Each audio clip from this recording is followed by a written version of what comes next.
The man's laugh hit her like a slap across the face. It wasn't a quiet chuckle. It wasn't a polite snicker behind a hand. It was loud, deliberate, and aimed. The kind of laugh a man throws at someone when he wants the whole room to hear exactly what he thinks of them. $31. Gerald Harmon turned to face the crowd at the Millfield auction barn, holding up Eliza's bidding ticket like it was a piece of trash he'd found on the floor. This little girl just spent her last $31 on that. He pointed at the pen in the corner. 34 piglets, bony, shaking. 3 of them couldn't even stand. The laughter spread through the barn like fire through dry grass.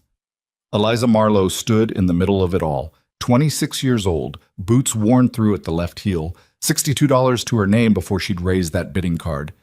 And now the whole county was laughing at her. She didn't look down. She didn't cry. But her jaw tightened in a way that nobody in that barn thought to notice. They should have. Before we go any further, if this is your first time here, hit that subscribe button right now because the story you're about to hear is the kind they don't tell you in school.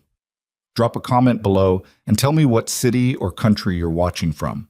I want to see how far this story travels. And if something in this hits close to home, give it a like. Now let's get back to Eliza Marlowe. And what happened next is something nobody in Red Hollow Valley saw coming. The morning it all began, Eliza woke up before the sun did. That wasn't unusual.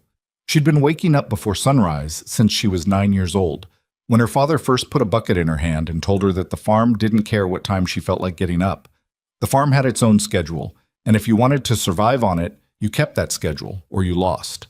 She'd kept it for 17 years, even after her father's stroke, even after the 2 failed harvests, even after the bank sent the letter she'd been dreading, the one with the pale blue letterhead that said things like outstanding balance and final notice in language so polite it almost disguised the fact that they were threatening to take everything she had left.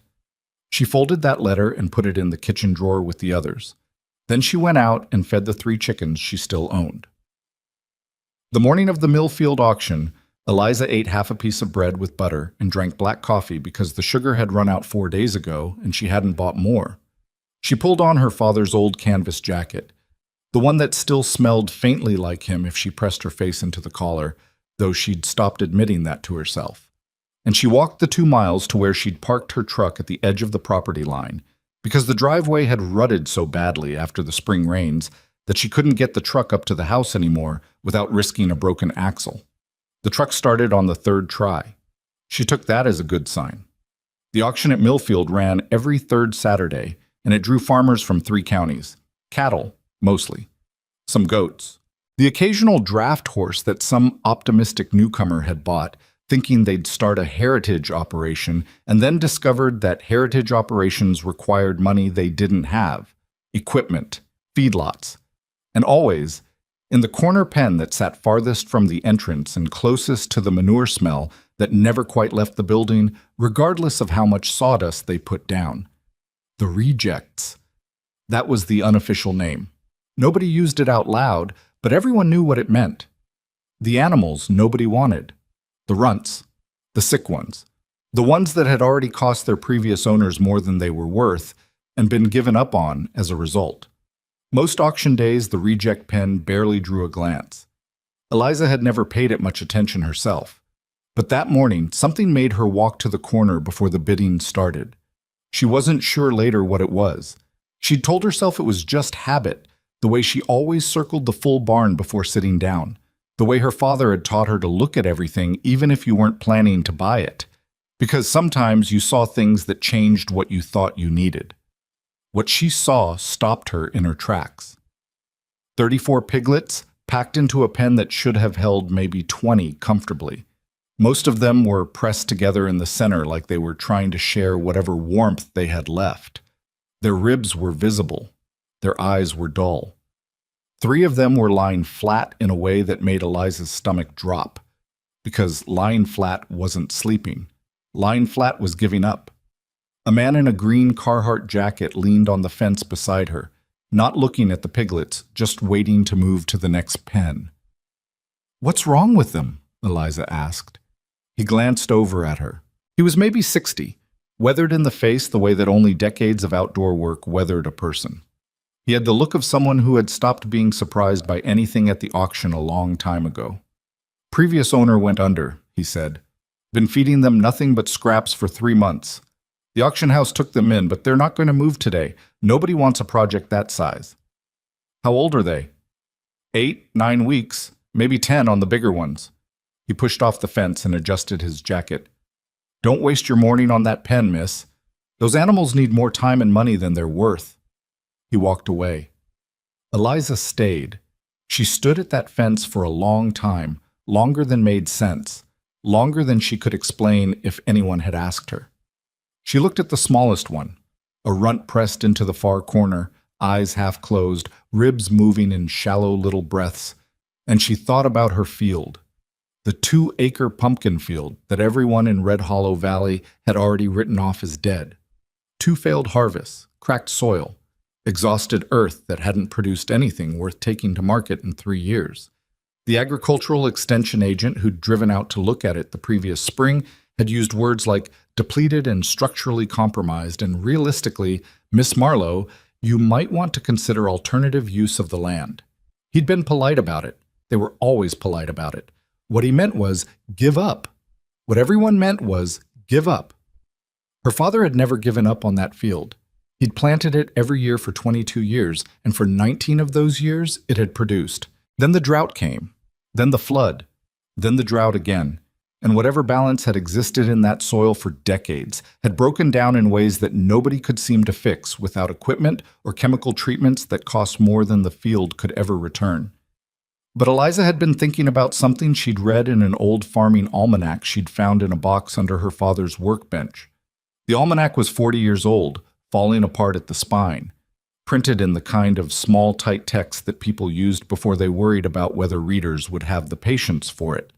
And buried in a section about natural soil restoration, between an article about cover crops and a piece on composting that she'd read 3 times, was a paragraph about animal tillage, about what pigs did to soil, naturally, without any instruction, the way they rooted, the way their hooves broke up compacted ground, the way their waste, given time and the right conditions, didn't ruin the earth the way people assumed, the way it could, in the right circumstances, begin to feed it. She hadn't told anyone about the almanac. She knew what they would say. She'd spent enough time being told what was realistic to recognize that conversation before it started. She stood at the reject pen and did the math she'd already done a dozen times. The field was 2 acres. At $31 for all 34 piglets, she'd overheard the auction handler muttering about the opening bid to his assistant, dismissive and certain nobody would bother. At $31, she could fence the field herself with materials she already had in the barn. She had enough feed for a few weeks if she stretched it. The piglets were small enough that their grazing needs would grow slowly, and if she could get them eating, really eating, not barely surviving, they'd do the work. If she was right, if the almanac was right, if the field wasn't as dead as everyone said. That was 3 very large ifs. She had $62 in her wallet. She needed $20 for fuel and basic groceries to get through the next 2 weeks. She thought about the bank letter in the kitchen drawer. She thought about her father's voice, the way it had sounded the one time she'd seen him genuinely afraid when the drought first hit and he'd stood in the kitchen with his hands on the table and said, "Eliza, I don't know what I'm going to do." She'd been 16. She hadn't known what to say. Nobody had prepared her for seeing her father not know what to do, because her father had always known what to do, and finding out that wasn't always true was the kind of thing that changed the way you understood the world. She raised her bidding card. The auctioneer almost missed it.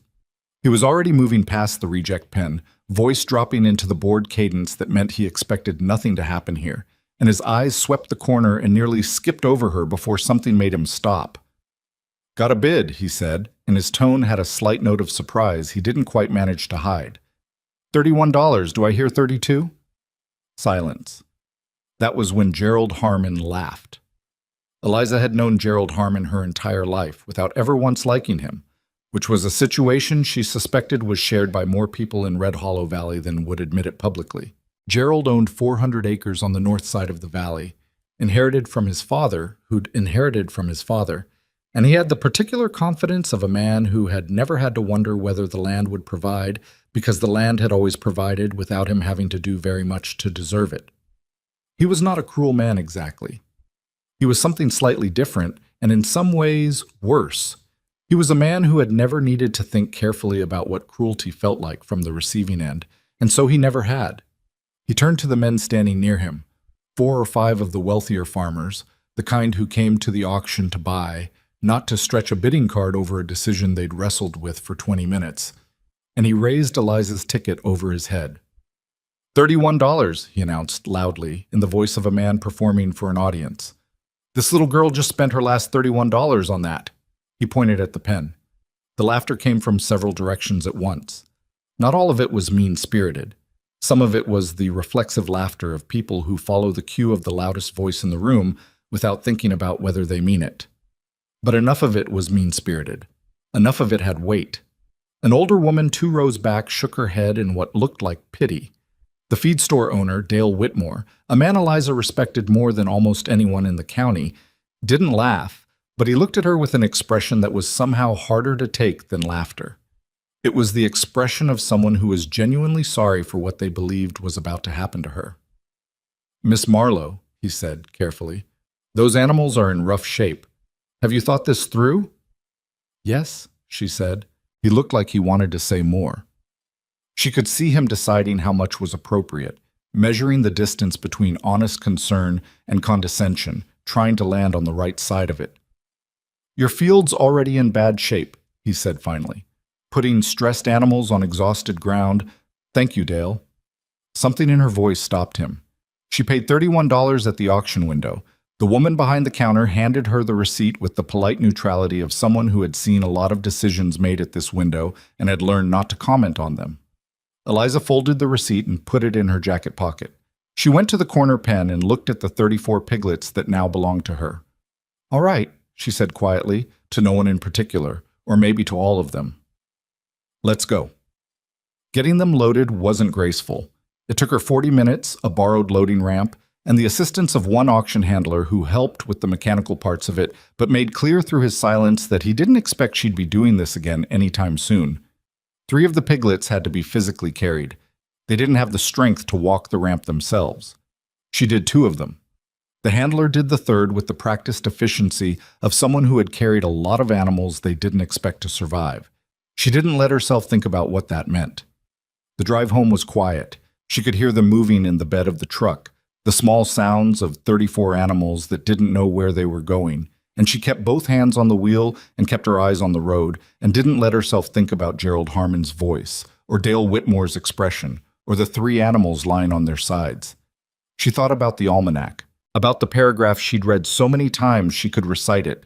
Swine, in their natural movement across uncultivated ground, perform a form of tillage that no mechanical process can fully replicate. Their rooting behavior breaks compaction at depths that surface treatments cannot reach. Their waste, properly distributed across adequate space, does not overwhelm the soil but feeds it, gradually, unevenly, in the way that living systems always work, which is to say, imperfectly and slowly, and without the clean timeline that human planning tends to prefer. Imperfectly and slowly. She could work with that. She pulled the truck up as far as the rutted driveway allowed and sat there for a moment with the engine idling. From where she was parked, she could see the field, or what was left of it. 2 acres of cracked, pale earth, the remnants of last year's failed crop still visible in the dry tangles of dead vine that she hadn't had the energy to fully clear. It looked like the surface of something that had given up on itself. She got out of the truck. She walked to the edge of the field and crouched down and pressed her palm flat against the ground, the way her father used to do. The gesture she'd inherited without knowing exactly what she was checking for. The soil was hard, closed. It resisted her hand like a surface that had forgotten how to let anything in. Behind her, in the truck bed, she heard one of the piglets make a sound. Small, questioning. The kind of sound an animal makes when it doesn't understand where it is but is still, despite everything, alive enough to ask. She stood up. "Not yet," she said quietly, to the field or to herself, or to whatever combination of both it was. "But I'm going to need you to hold on a little longer." She went to get the fencing wire from the barn. The neighbors saw her working that first afternoon. She couldn't avoid it. The property line on the east side ran close to the Denny farm, and whoever was driving the Denny tractor that afternoon had a clear view of what she was doing. She didn't look up. She drove posts and strung wire and worked through the afternoon light with the methodical focus of someone who doesn't have the luxury of doubt. 3 days she built the fence. 3 days of physical work that left her hands bleeding in 2 places and her lower back in a state she didn't want to describe. And by the end of the 3rd day, she had a rough enclosure around the 2-acre field that probably wouldn't win any prizes for craftsmanship, but would, she believed, hold. She'd been feeding the piglets in the meantime, small amounts, frequently, the way you bring a starved animal back. Not all at once, not the instinctive response of giving them everything you have, because that would kill them faster than starvation had been. She mixed the feed with water to stretch it and make it easier to digest. She checked on them 4 times a day. The 3 that had been lying flat when she'd loaded them were still alive, which was more than she'd let herself hope for. The morning she opened the gate and let them into the field, she stood at the fence and held her breath. They didn't rush in. They were still too weak for rushing. They moved in the cautious, suspicious way that an animal moves when it has learned not to trust that good things will last. 1, then 3, then a dozen, spreading slowly across the pale, cracked earth. The first one to root was a medium-sized one with a gray patch behind its left ear. It pushed its nose into the ground in the tentative exploratory way of something following an instinct it had never fully had the chance to act on. Then it pushed harder. Then its whole body leaned into it. The dry soil broke. Not dramatically, not the way it would look in a movie. It broke in the small, real way that ground breaks when something with enough force finally pushes against it. A crack. A handful of dark earth suddenly turned up from underneath the pale surface. A smell that Eliza had not smelled in this field for 3 years. The smell of earth that still had something living in it. She breathed. She didn't say anything. She just stood at the fence in the late morning light and watched. And after a while, she sat down on the ground with her back against the fence post and watched from there, because she didn't trust her legs to keep holding her. The piglets worked. They didn't know they were restoring her land. They didn't know anything about her bank letters or Gerald Harmon's laugh or the agricultural extension agent's careful words or the look on Dale Whitmore's face. They were just animals following their nature, doing what they had always done, doing what they were built to do. It occurred to her, sitting there in the dirt with her back against a fence post and her hands still cut from 3 days of wire work, that maybe that was enough. That maybe she'd been trying to force the field to do what she wanted instead of giving it what it needed. That maybe the people who had looked at her like she was making a mistake had never actually looked at the ground. She didn't know yet if she was right. She didn't have any evidence that she was right. She had a 40-year-old almanac, 34 half-starved piglets, and a field that everyone agreed was dead. She had survived on less convincing odds before, but she remembered her father's voice, not the afraid version from that kitchen night, but the other version, the everyday version, the voice he used when he'd squat down beside her in the field when she was a little girl and cup a handful of soil in both hands and say, "Eliza, you want to know the most important thing about this land?"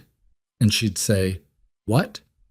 And he'd let the soil sift slowly through his fingers, and he'd say, "It doesn't give up unless you do first." She sat there at the fence until the light changed. Then she got up and went back to the barn to mix the next feeding. She did not let herself look toward the road to see if anyone was watching. But someone was. 3 properties over, Gerald Harmon stood at his fence line with his arms crossed and his jaw set, watching the woman he'd laughed at this morning as she disappeared into the barn. He didn't laugh this time. He didn't know why. Something about the way she'd sat down in the dirt beside that fence, not in defeat, not crying, not in any of the ways he'd expected, had put a small, uncomfortable question into the back of his mind that he couldn't quite dislodge. He stood there another minute. Then he went inside and told himself it didn't matter. He told himself that for a long time after. The first week was the worst. Not because anything catastrophic happened. Not because the piglets died in large numbers, or the fence collapsed, or the neighbors showed up to say something cutting that she had to absorb in silence. The first week was the worst, because nothing happened at all. And when you have bet everything you have left on a single idea, nothing happening feels indistinguishable from failing. Eliza kept a notebook. She'd started it the night after the auction, sitting at the kitchen table with the one working lamp casting yellow light over a spiral-bound pad she'd found in a drawer, the kind of notebook her father had used for planning records. She wrote down the date, the number of piglets, their approximate weights by rough estimation since she had no proper scale, their condition. She noted which ones were eating and which ones weren't. She noted the 3 that were still lying down more than they were standing. She did this every morning and every evening, which meant she had data, and having data meant she had something to look at other than her own fear.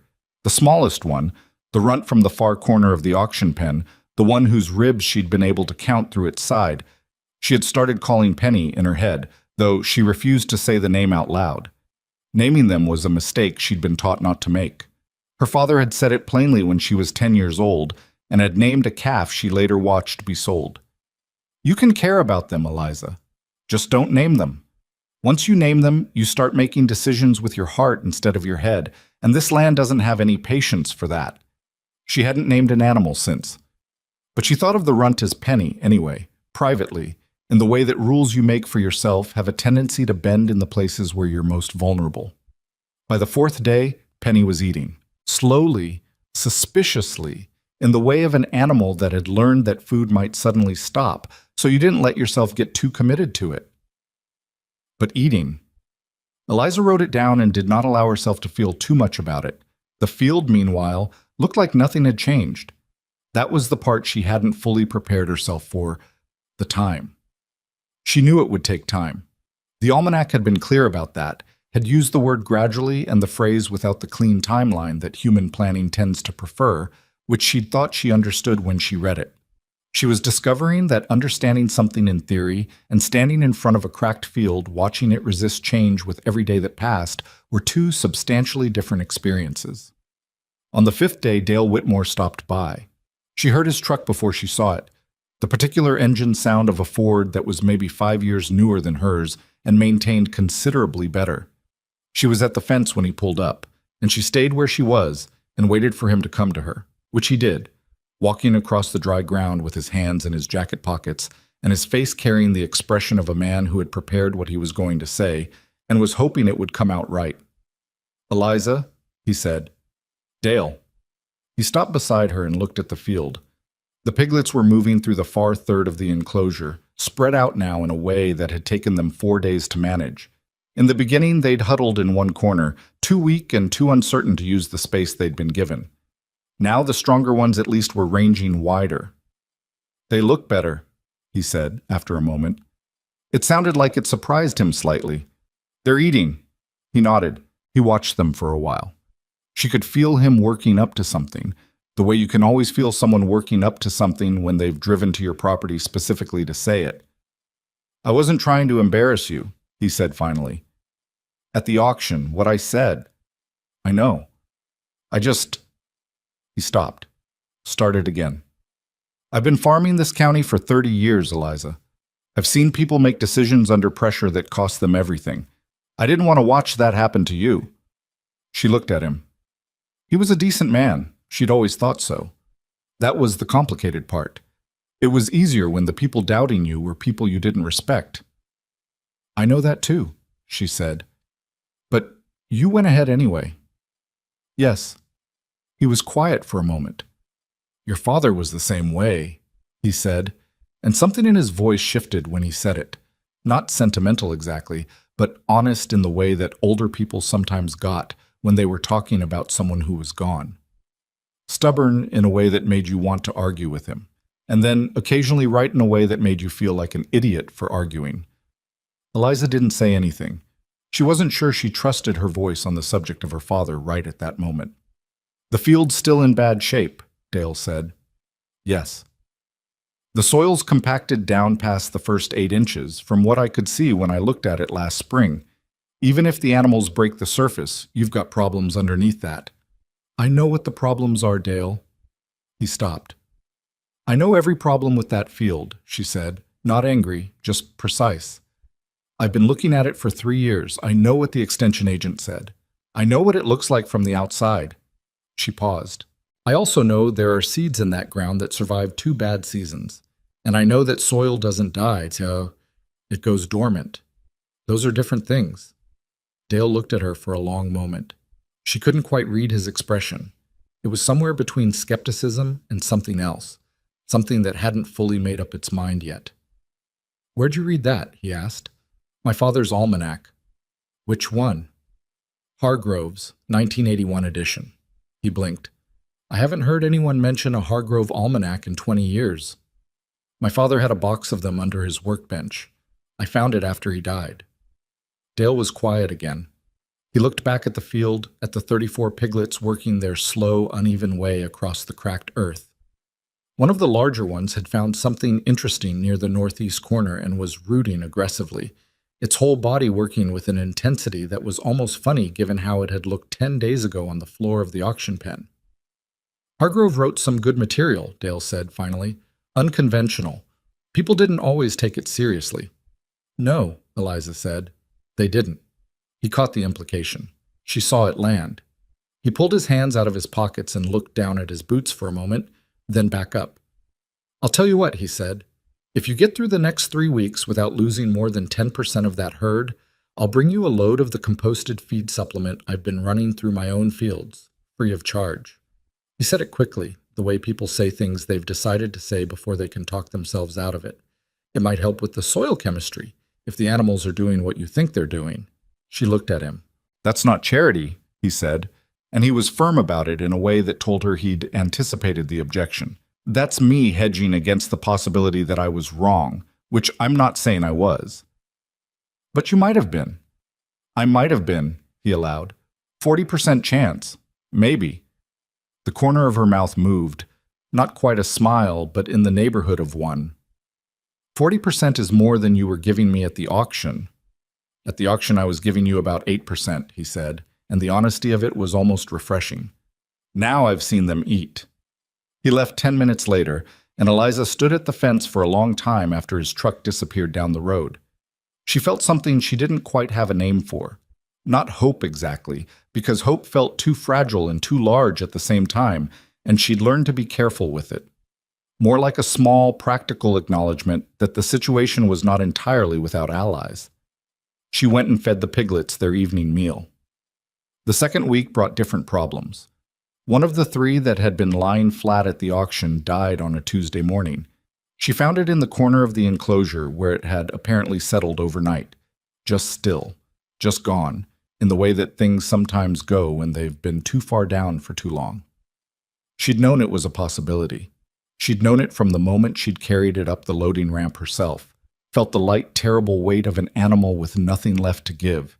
She buried it at the edge of the property line, in the spot where the soil was softer from the runoff drainage, and she did it quickly and practically, and she did not let herself stop moving for more than 2 minutes at a time.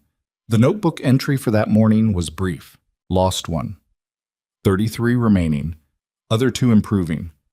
She closed the notebook and went back to work. What she hadn't told Dale Whitmore, what she hadn't told anyone, was that the night before the auction, she'd lain awake doing math that terrified her. Not the math about the piglets or the field. That math she felt okay about, or okay enough to act on. The other math. The bank math. The letter in the drawer math.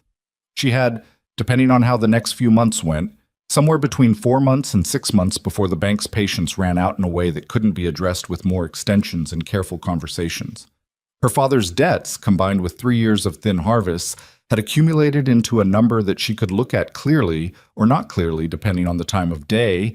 In the mornings it seemed manageable, a problem with a solution that she just hadn't found yet.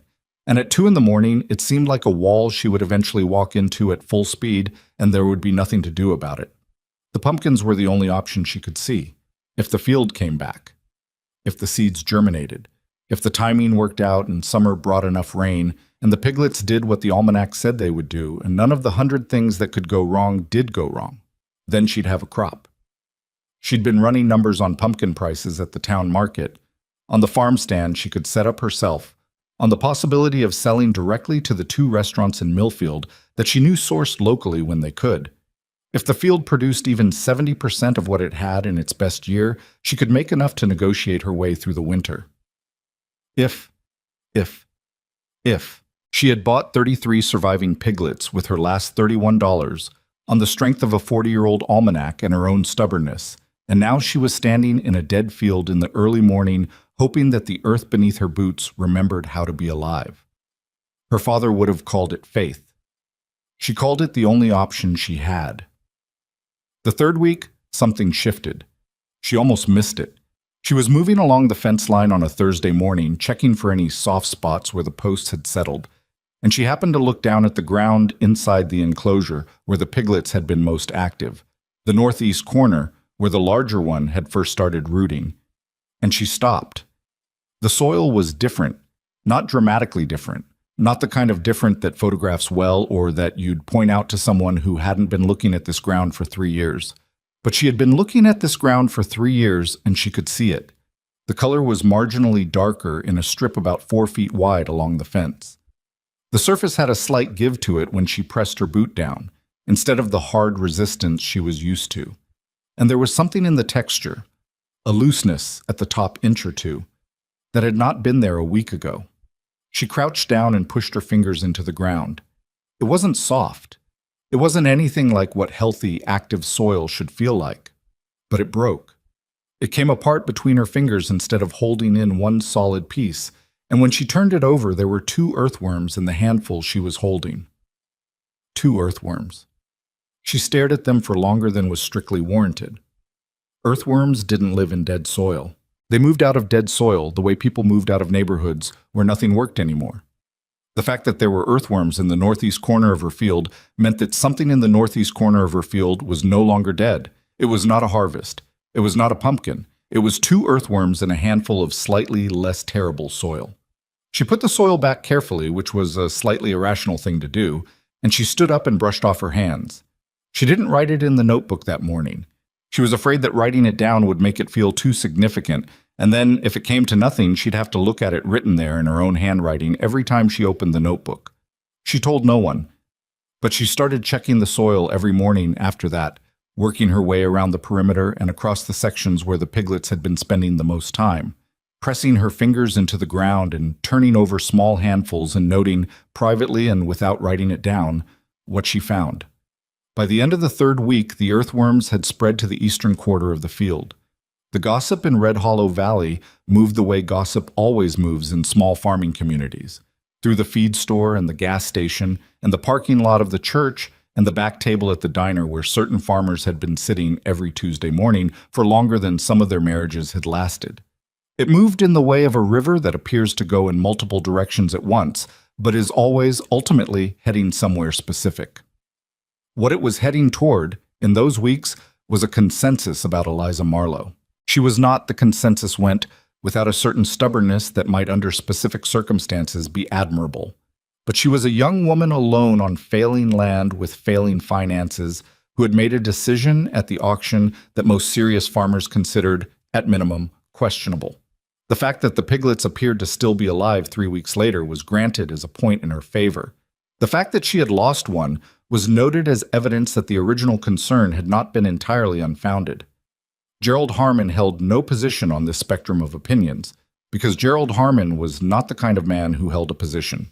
He broadcast one. And his position, expressed to anyone who would listen at the Tuesday diner table, was straightforward. "She's going to lose the land," he said, on a morning in early May, with the certainty of someone whose certainty is rarely challenged. "I feel sorry for her. Her father was a decent enough man, rest his soul, and she's working hard. I'll give her that. But hard work and a good idea aren't the same thing, and nobody's done anything with that field in 3 years. He picked up his coffee. "The bank will have it by winter, and that's a shame. But it's not a surprise." The men at the table listened. A couple of them nodded. One of them, a younger farmer named Curtis, who'd moved to the valley 4 years ago and hadn't entirely learned yet which opinions were safe to offer at the Tuesday table, said, "I heard Whitmore's going to bring her some of his soil supplement." The table went slightly quiet in the way that tables go slightly quiet when someone says something that creates a mild social complication. Gerald Harmon set his coffee down. "Dale Whitmore is a generous man," he said, in a tone that expressed something other than straightforward admiration. "He's also 63 years old and lives alone, and I'm not going to speculate on what that's got to do with anything." Curtis looked at his plate. Nobody said anything else about it. 2 tables over, a woman named Ruth Hanley, who had farmed the South Ridge for 31 years since her husband's heart gave out, and who had the particular skill of being invisible in rooms where men assumed all the important conversations were happening among themselves, sat with her coffee and her eggs and heard every word. She'd gone to school with Eliza's mother. She'd watched Eliza grow up. She'd watched the land go bad and watched the girls stay, and she had her own opinions about what that said about a person's character, opinions she kept mostly to herself because she'd lived long enough to know that expressing opinions about a young woman's choices in a farming community was a reliable way to create problems you'd have to live with for years. But she'd driven past the Marlowe field twice in the past week, and she'd seen something in the color of the soil, in the way the surface looked different in the northeast corner, that made Gerald Harmon's certainty ring slightly hollow to her ears. She didn't say anything. She finished her eggs and left a good tip and went home. But she thought about it for the rest of the day. The morning that Dale Whitmore arrived with the supplement, a full truck bed of composted material that he'd been running through his own top fields and that smelled, Eliza thought, like something extremely alive in a way that was borderline overwhelming at close range, he didn't make a production of it. He backed the truck up to the field access gate, and he helped her spread it in the sections the piglets hadn't yet fully worked. And he didn't say much while they worked, which she appreciated. At one point, he crouched down the way she'd been crouching down every morning, and he pressed his palm flat against the soil in the northeast corner. He stayed like that for a moment. "How long ago did this change?" he asked. "About 10 days. He was quiet. He pressed his fingers in further and turned over a handful and looked at it. Really looked at it, the way a farmer looks at soil when he was stopped performing expertise and is just trying to understand what's in front of him. "There are earthworms here," he said. "I know." He looked up at her. She couldn't fully read his expression. It was something complicated, a man recalibrating something in real time, which people rarely do gracefully. "You didn't tell me," he said. "No." "Why not?" She thought about it honestly before she answered. "Because I didn't want you to get excited on my behalf and then have it come to nothing. It's easier to manage your own disappointment when it's yours alone." He thought about that for a moment. Then he nodded, once, in the slow way of someone giving a thing its due weight. "Your father said something similar to me once," he said, "about the year the river came up and took out his lower field. He said he'd known for 2 days it was going to flood before he told anyone, because once you tell people your problem is their problem too, and he hadn't decided yet if he was willing to share it." Eliza looked at him. "He never told me that." "He wouldn't have," Dale said simply and stood up. "He didn't talk much about the hard years. People who get through hard years generally don't." They finished spreading the supplement in 2 hours. Dale refused to stay for coffee, which she appreciated because she was down to the last third of a can. He loaded up and drove out without any ceremony, and she watched the truck go and stood in the field with the rich, dark smell of the supplement around her and the 33 piglets working their way through it with the focused energy of animals who had, over 3 weeks, transformed from creatures barely alive into something approaching their actual selves. The gray patch one, she'd never named that one even in her head, had grown noticeably. Its shoulders were filling out. It moved with a purposefulness now that was almost startling when she thought about where it had started. She thought about the northeast corner, about the earthworms. She thought about seeds, the old pumpkin seeds buried in the ground beneath all of this. Seeds that had survived 2 bad seasons, dormant the way dormant things are. Not dead, just waiting for conditions to change enough to be worth waking up for. She didn't know yet if the conditions would change enough, but she knew that 10 days ago the northeast corner of this field had shown her something she hadn't seen in 3 years, and that Dale Whitmore, 30 years of farming, skeptic at 40%, had crouched down and felt it with his own hands and gone quiet. That night she sat at the kitchen table with the notebook open and the lamp on, and she wrote down the earthworms. 2 weeks late. She wrote the date they'd first appeared and the date they'd spread to the eastern quarter, and the way the soil had felt under her fingers that first morning when she'd understood what she was looking at. She wrote it down carefully, like evidence. Then she sat for a while in the quiet kitchen and listened to the sounds the house made at night.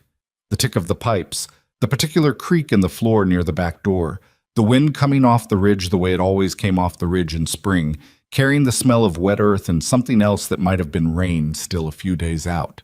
She was exhausted in a way that went past the body and into something harder to locate. She was behind on 2 utility bills. She had lost 1 piglet, and the other 33 were alive and eating and doing what she'd needed them to do, and the soil in the northeast corner had earthworms in it, and Dale Whitmore had looked at it with his own hands and gone quiet. She was not winning, she was not losing. She was somewhere in the middle of a thing that wasn't finished, doing the only thing she knew how to do when you were in the middle of something that wasn't finished, which was to keep going and keep track and not let the gap between where you were and where you needed to be become the only thing you could see. She closed the notebook. She went to bed. At 3 a.m, she woke up to the sound of rain beginning on the roof. First the tentative advance drops, then the real thing, steady and serious. The kind of spring rain that the valley needed and hadn't gotten enough of. She lay there in the dark and listened to it, and after a while she stopped counting the problems and just listened to the rain.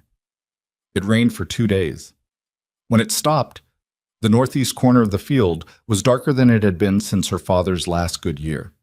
She stood at the fence in the gray morning light after the rain and looked at it for a long time. She pressed her fingers into the soil. It gave. The shoots appeared on a Wednesday. She almost stepped on the first one.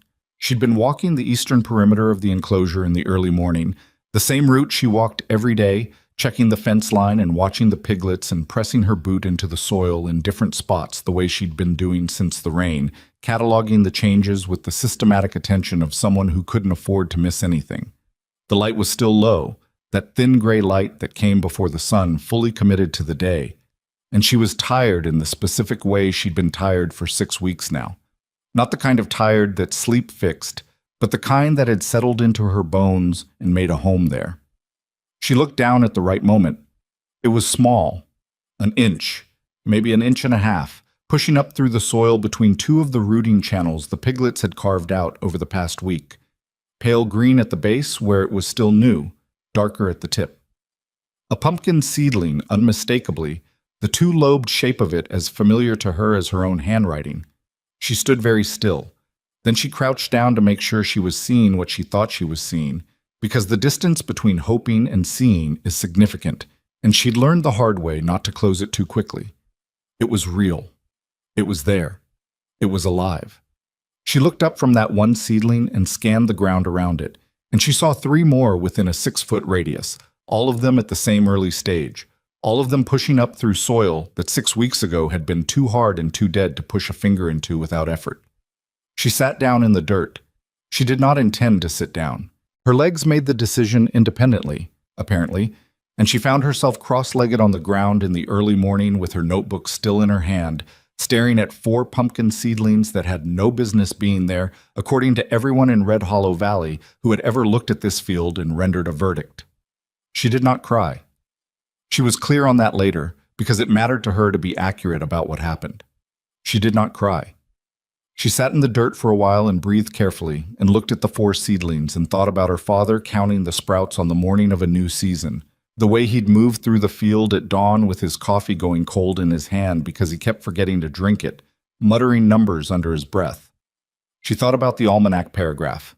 Gradually, unevenly, without the clean timeline that human planning tends to prefer.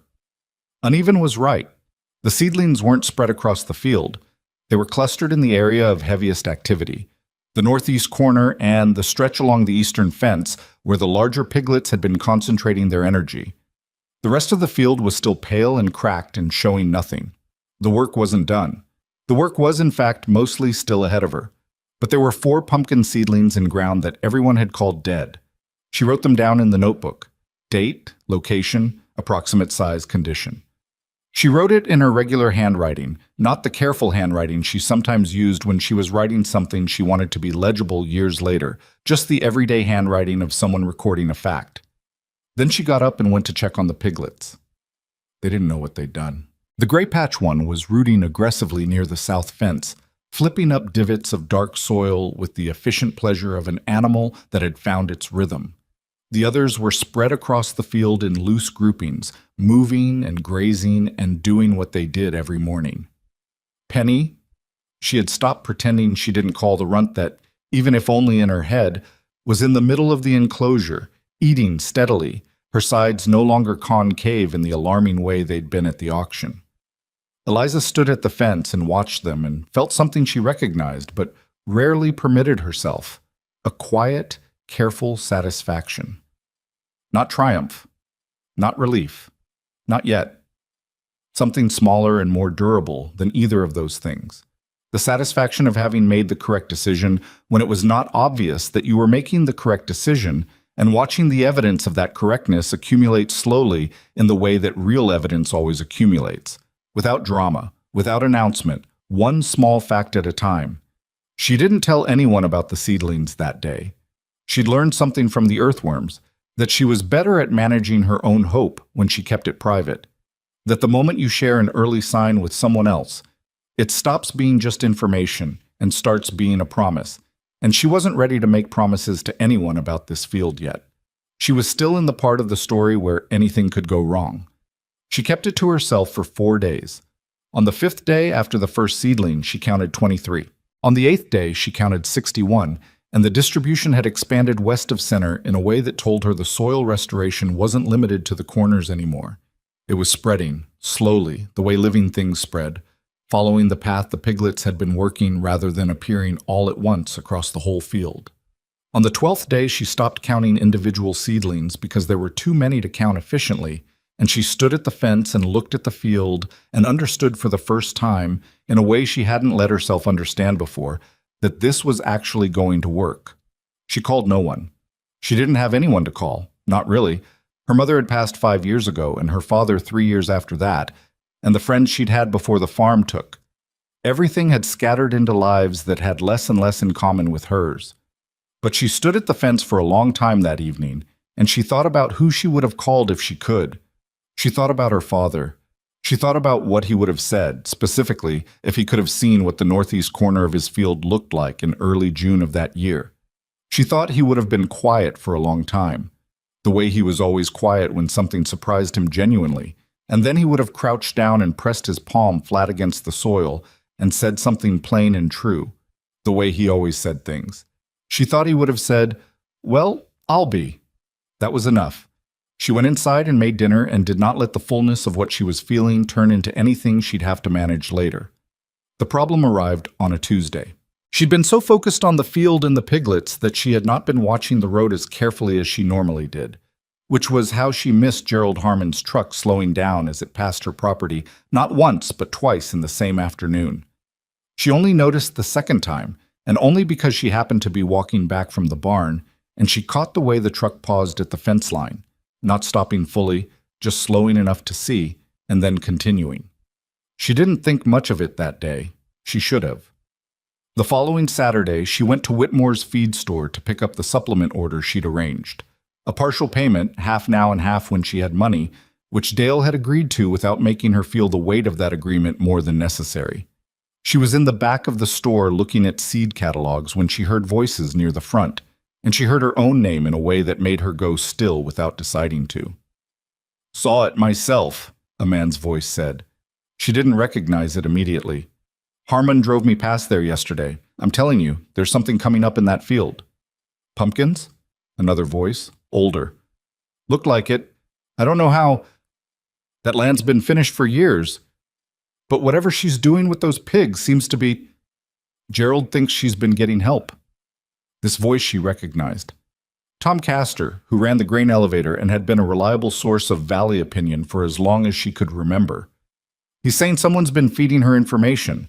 Maybe the extension office, maybe Whitmore. A pause. "Dale brought her some supplement," the unrecognized voice said. "Right, well." Tom Castor's voice had a particular texture when he was building to something. "That's Dale's business." But Harmon's point is that if the girl's going to make something of that land, he'd rather know now than in September, because that parcel's adjacent to his North 40, and he's had his eye on it for 2 years. Eliza stood very still in the back of the feed store and felt something go cold in her chest. She had known, on some level, that land always had people watching it. Land in a farming community was never just land.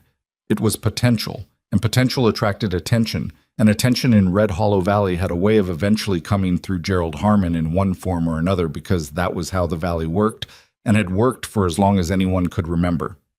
But she had not, Until that moment, connected that awareness to her own specific situation in the specific way it now needed to be connected.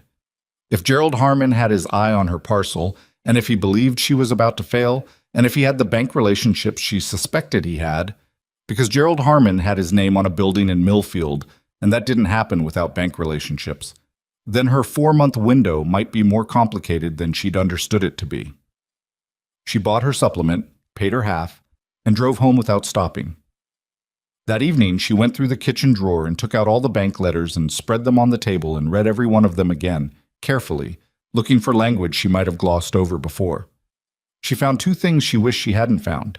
The first was a clause in the modification agreement her father had signed 18 months before his stroke, giving the bank the right to accelerate the repayment schedule under certain conditions that were described in language she had not fully parsed at the time because she'd been 23 years old and newly grieving, and the lawyer her father had used was not a particularly thorough man.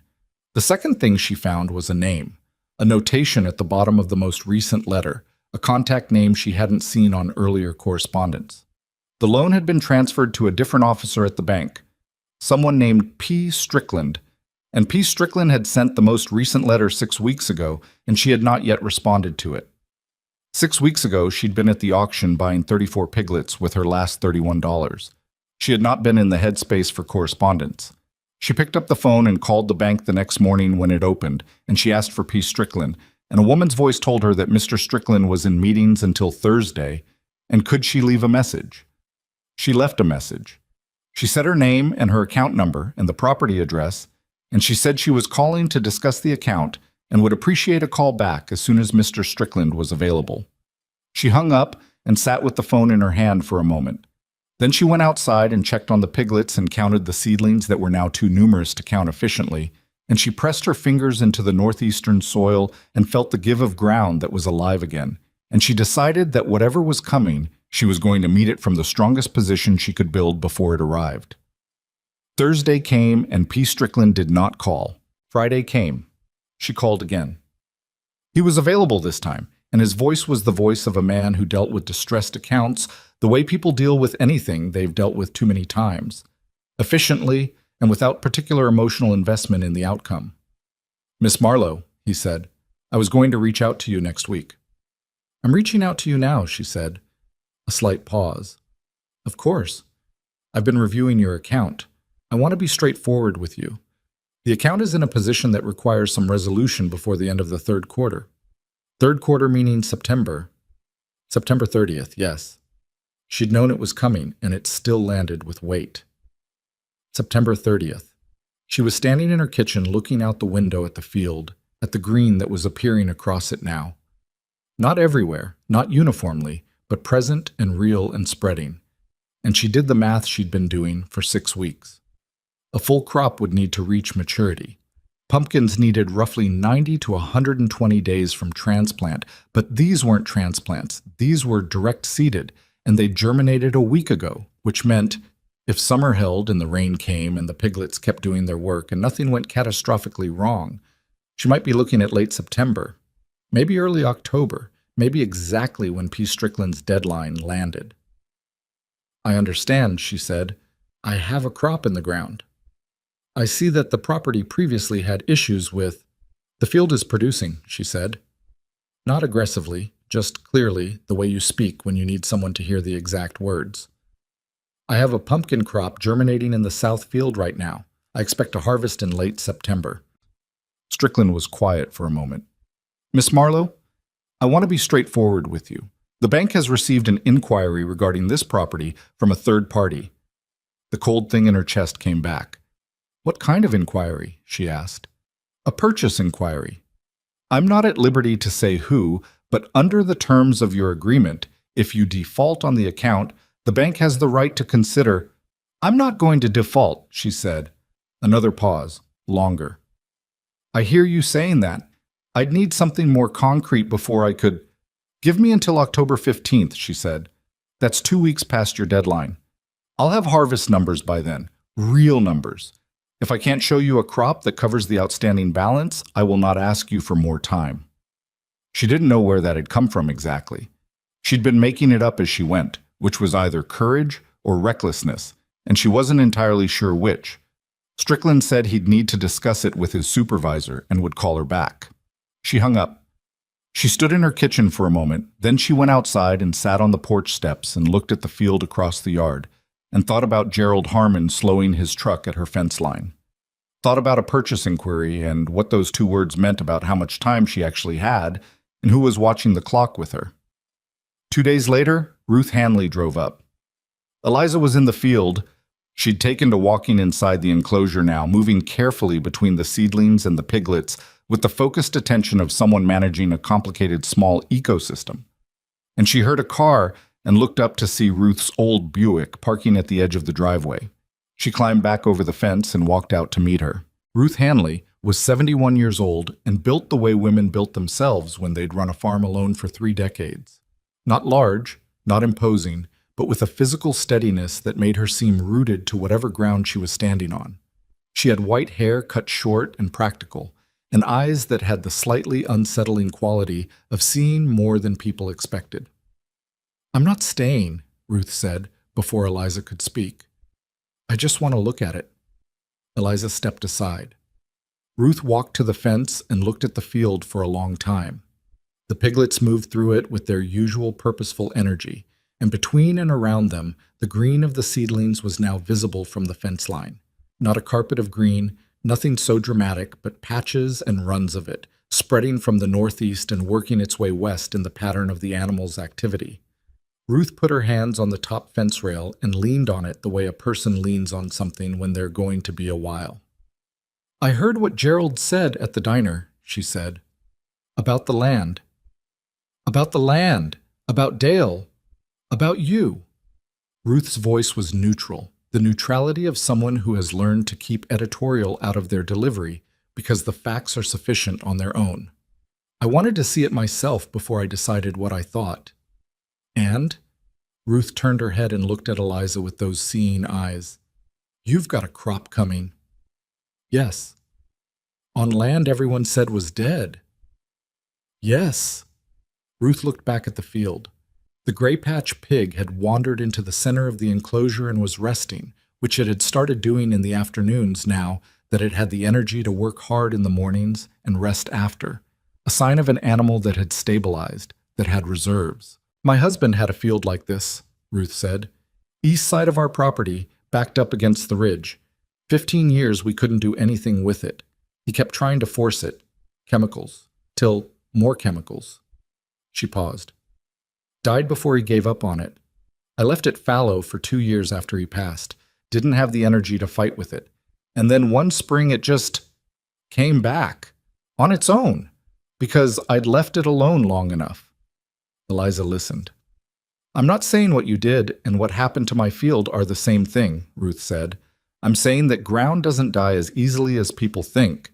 And men in particular have a very hard time understanding that, because men tend to believe the solution to a problem is doing something harder to it." She pushed off the fence. "I'm going to say something that's my business to say, and you can decide what to do with it." "All right." "Gerald Harmon has been in conversation with someone at the bank. I don't know who told me that, and I'm not going to say, but I'm telling you it's true." Ruth's voice was still neutral, but her eyes weren't. "He's been watching this field since the auction. He was expecting it to fail, and now it isn't failing, and men like Gerald don't recalculate gracefully when their predictions don't come true. They start looking for ways to change the situation so they're right again." Eliza felt the familiar cold in her chest, but this time underneath it there was something else. Not anger exactly, something more compressed, something with more density than anger. "What's he going to do?" she asked. "I don't know specifically. But he's got friends at the county assessor's office, and he's been asking questions about easement access on your east property line." Ruth looked at her steadily. "I thought you should know." Eliza stood there for a moment and processed that. The east property line was where her fence was. The fence she'd built herself, post by post, 3 days of work with bleeding hands. The fence that enclosed the field. If there was an easement question on the east line, "He's trying to interfere with the fence," she said. Ruth said nothing, which was its own kind of answer. "Why are you telling me this?" Eliza asked. Ruth looked at her for a moment. "Because I drove past this field twice last week," she said, "and I saw something in that northeast corner that I haven't seen in this valley in years. And because I am 71 years old and I have watched enough things get taken from people who earned them by people who simply had more leverage to take them, and I am no longer young enough to feel comfortable staying quiet about it." She got back in her Buick. She drove away. Eliza stood at the edge of her property and watched the Buick disappear around the bend in the road. And then she turned and looked at her field, the green patches spreading, the piglets moving, the soil dark now in the northeast quarter in a way that would have been unrecognizable to the extension agent who'd stood here a year ago and talked about structurally compromised ground. She thought about easements. She thought about P. Strickland's careful voice and a purchase inquiry from a third party, and Gerald Harmon's truck slowing at her fence. She thought about the seedlings. They were real. They were in the ground. They were alive. And whatever Gerald Harmon's plan was, whatever conversation he'd been having with whoever he'd been having it with, it was all contingent on one thing, that the field would fail, that she would fail, that it would be easy to take something from someone who had already lost. She walked back to the field. She climbed over the fence and walked into the enclosure and stood in the middle of it, surrounded by 33 pigs and hundreds of seedlings and soil that had changed in 6 weeks from something dead into something that was unmistakably, stubbornly, inconveniently alive. She was going to need a lawyer. She didn't have money for a lawyer. She was going to need the bank to hold until October 15th. She didn't have certainty they would. She was going to need this crop to come in on a timeline that left no margin for error, and she was going to need to do all of this without anyone seeing her sweat it. She crouched down and pressed her palm flat against the ground. The soil was warm from the afternoon sun. It was soft in a way it hadn't been in 3 years. 2 inches down, she could feel the difference in density, the broken compaction, the loose structure where the piglets had worked. Another inch down and it was still harder, still the old dead layer, but less than it had been. It was changing at a pace the almanac had predicted, and she hadn't quite believed until she was kneeling in the middle of it, feeling it with her own hands. She stayed there for a long moment. Then she stood up and wiped her hands on her jeans and pulled out her notebook and wrote down the date and what Ruth Hanley had told her and the name Strickland and the words East Property Line underlined twice. Then she turned to a new page and started making a list of everything she needed to do, in order, before the pumpkins were ready to harvest. It was a long list. She wrote until the light changed.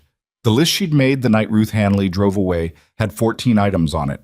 By the end of the following week, she'd crossed off 2 and added 6 more. That was the nature of lists when you were running out of time. They grew faster than you could work through them, accumulating at one end while you chipped away at the other.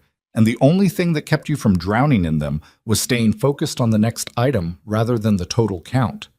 Her father had told her that too.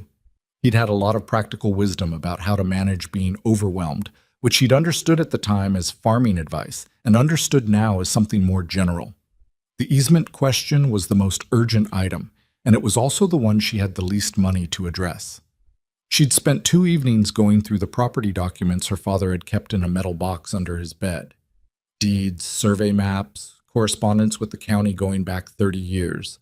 The box smelled like him, which she dealt with by leaving the lid open on the kitchen table and working fast. What she found in the survey map from 1987 was both better and worse than she'd expected. Better because the east property line appeared to be clearly defined with no recorded easement. Worse because recorded was doing a lot of work in that sentence, and the absence of a recorded easement didn't mean Gerald Harmon couldn't claim a historical one.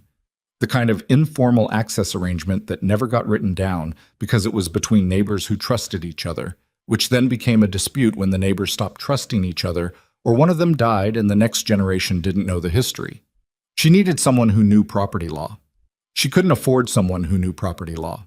She called the county legal aid office on a Thursday morning and waited on hold for 22 minutes before a woman told her the soonest available appointment was 6 weeks out. 6 weeks was too long. She explained why 6 weeks was too long, and the woman said she understood, and the soonest available appointment was 6 weeks out.